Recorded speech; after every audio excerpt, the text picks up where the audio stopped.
Rockstar Games' Red Dead Redemption 2 is an open-world action-adventure game set in the Old West in the year 1899. Dutch Vanderlyn and his trusted gang of outlaws are on the run from the law after a bank job in Blackwater goes south. As Arthur Morgan, you're one of Dutch's closest confidants and must do everything you can to help maintain the peace. As the gang is faced with challenge after challenge, Arthur finds himself cleaning up more messes than he cares to count. I personally feel this game has so much to offer in the conversation of best things. 5 almost seems like an insult. I did my best to put together a list of things I personally loved about the game and felt Rockstar really nailed in their most recent release. So without further ado, here are my 5 best things about Red Dead Redemption 2.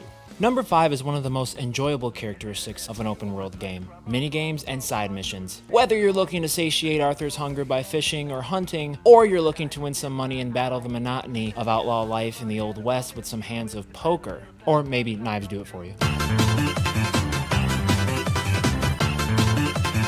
You can also help strangers in need or rob them, depending on your mood. You all right? Oh my God, I could help him. Or, this is a robbery, sir. Reach for the sky. Oh my God. If you're having a bad day, there are definitely no shortage of crimes to commit or law enforcement agents to irritate. The hours of time I put into this game that are filled with drawn-out games of poker and lengthy hunting trips is kind of comical and goes to show you how interesting all of this random stuff is, especially when put into the context of life in the late 1800s. Okay, little fish, go back to your family.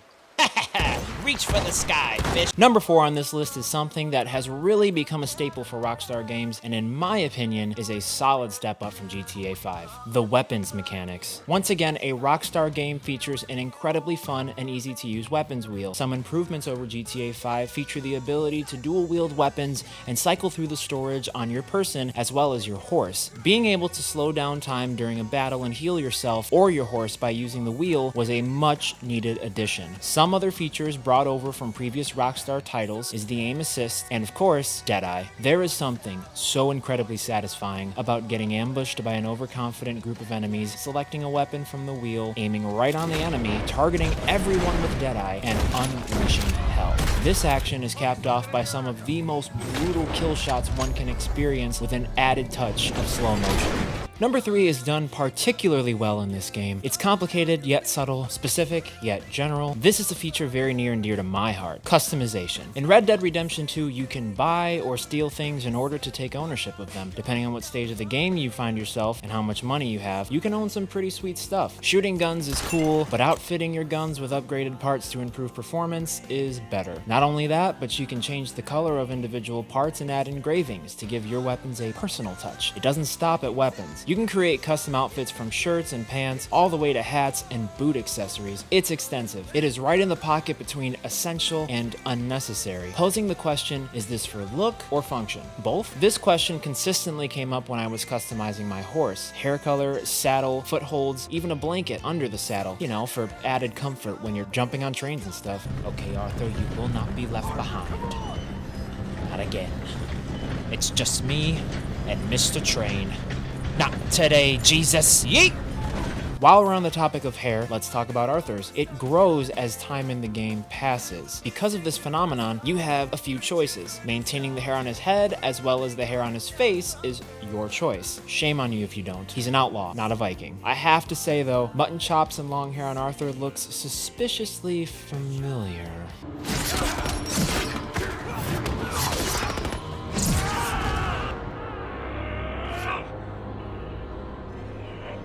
Arthur? Number 2 on this list is one of the most important reasons why Red Dead Redemption 2 will go down as possibly the greatest game Rockstar has created to date: the story. The story of Dutch Vanderlyn's gang on the run from lawmen and other outlaws in the Old West is interesting enough. This story, told through outlaw Arthur Morgan's eyes, is captivating, especially when considering one of his fellow gang members is John Marston, whom is the main protagonist of the first Red Dead Redemption. The change of perspective for this prequel allows you to see the more sympathetic side of Dutch Vanderlyn Chamberlain and his gang. Watching John behave as a young black sheep who appears as if he doesn't belong effectively foreshadows the events that unfold in the first Red Dead Redemption. Playing as Arthur Morgan is satisfying on so many levels, be it from the constant displays of advanced intuition or the genuine feeling of being an elite, gunslinging badass. Arthur makes you feel like an action hero in an era when outlaws were generally viewed as dirty, no-good bad guys. The seamless transitions from live gameplay to cutscenes and back to live gameplay were incredible. This is not the first time we've seen these in-game engine-style cutscenes that offer seamless transitions and customization continuity, but I will say Red Dead Redemption 2 has knocked this one out of the park. The absence of load screens and unskippable cutscenes in this amazingly designed world is definitely noticeable and truly appreciated. This brings me to number 1. Of all of these aspects of the game that I have proclaimed some of the best, number 1 to me is what puts this game in a legendary place on my personal list. Sights and sounds. Red Dead Redemption 2 is a showcase for what next-gen console gaming is capable of. The visual presentation is stunning to say the least, from the barely visible frozen tundra of Amberino to the wide-open sunny plains of New Hanover or the bustling city of Saint Denis. The colors, lighting, and motion are vibrant and vary greatly based on the time of day, season, weather conditions, and geological position. The attention to detail is staggering and makes you feel like anything could happen at any moment while playing this game. The auditory execution in this game was spot on. From the believable voice acting, the sounds of nature, or pulling out, loading, and shooting your guns. Everything sounds realistic and works flawlessly alongside the visuals. The characters' faces move and react in a way that allows them to emote without speaking. The visual lighting effects of firing your guns and witnessing lightning from an approaching thunderstorm feel real